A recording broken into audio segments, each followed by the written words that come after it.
Sounds associated with UFO encounters often play a crucial role in understanding these mysterious phenomena. Witnesses frequently report hearing unusual noises during sighting events, ranging from metallic clangs to high-pitched whines.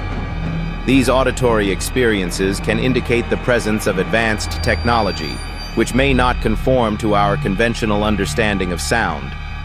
In many cases, the sounds described are unlike anything heard from terrestrial aircraft, leading to speculation about the nature of the crafts themselves.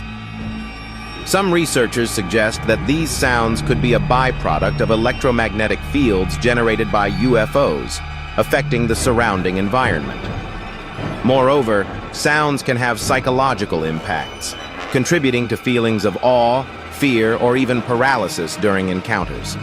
Historical accounts reveal a pattern where similar auditory experiences accompany sightings, indicating a potential link between sound and the presence of unidentified aerial phenomena.